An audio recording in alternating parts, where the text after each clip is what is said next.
ಉತ್ತರ ಕನ್ನಡ ಜಿಲ್ಲೆಯಲ್ಲೂ ಅಬ್ಬರದ ಮಳೆಗೆ ಕೊಚ್ಚೋಗಿದೆ ತಾತ್ಕಾಲಿಕ ಸೇತುವೆಯೊಂದು.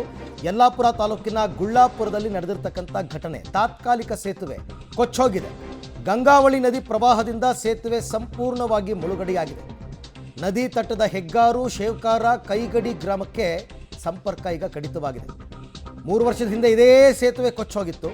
ಇನ್ನೊಂದು ತಾತ್ಕಾಲಿಕ ಸೇತುವೆಯನ್ನು ನಿರ್ಮಾಣ ಮಾಡಿದ್ರು, ಅದು ಇವಾಗ ಕೊಚ್ಚೋಗಿದೆ.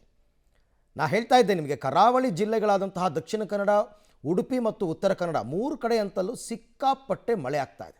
ಗಂಗಾವಳಿ ನದಿಯ ಪ್ರವಾಹ ಕಳೆದ ವರ್ಷ ಕೂಡ ನಾವು ನೋಡಿದ್ವಿ. ಈಗಲೂ ಅದೇ ರೀತಿಯಾಗಿದೆ. ಸೇತುವೆಗಳು ಕೊಚ್ಚೋಗ್ಬಿಟ್ರೆ ಏನಾಗುತ್ತೆ ಅಂದರೆ, ಅದು ಯಾವ ಗ್ರಾಮಕ್ಕೆ ಸಂಪರ್ಕ ಕಲ್ಪಿಸುತ್ತೋ ಆ ಗ್ರಾಮಗಳೆಲ್ಲ ಸಂಪರ್ಕ ಕಳೆದುಕೊಂಡ್ಬಿಡುತ್ತೆ. ಆ ಕಡೆಯಿಂದ ಈ ಕಡೆ ಯಾರೂ ಬರೋಕ್ಕಾಗಲ್ಲ, ಈ ಕಡೆಯಿಂದ ಆ ಕಡೆ ಹೋಗೋಕ್ಕಾಗಲ್ಲ. ಈ ರೀತಿಯಾದಂತಹ ಸನ್ನಿವೇಶ. ಈಗ 3 ಗ್ರಾಮಗಳು ಸಂಪರ್ಕವನ್ನು ಕಳೆದುಕೊಂಡಿದೆ. ಅಗೈನ್ ನಿಮಗೆ ಇಲ್ಲೂ ಕೂಡ ರೆಡ್ ಅಲರ್ಟ್ ಇದೆ. ಉತ್ತರ ಕನ್ನಡ ಜಿಲ್ಲೆಯಲ್ಲಿ, ಉಡುಪಿಯಲ್ಲಿ ರೆಡ್ ಅಲರ್ಟ್ ಇದೆ. ಎಲ್ಲ ಈ ಥರ ತಾತ್ಕಾಲಿಕ ಸೇತುವೆಗಳನ್ನು ಸುಸ್ಥಿತಿಯಲ್ಲಿ ಇಡಬೇಕಾಗಿತ್ತು. ಸಮ್ಮರ್ನಲ್ಲಿ ಯಾರೂ ಕೂಡ ಅದ್ರ ಬಗ್ಗೆ ಗಮನ ಹರಿಸಿಲ್ಲ.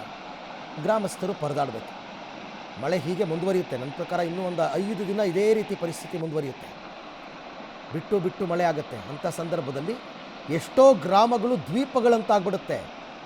ಹೊರ ಜಗತ್ತಿನ ಸಂಪರ್ಕವನ್ನೇ ಕಳ್ಕೊಂಡ್ಬಿಡುತ್ತವೆ.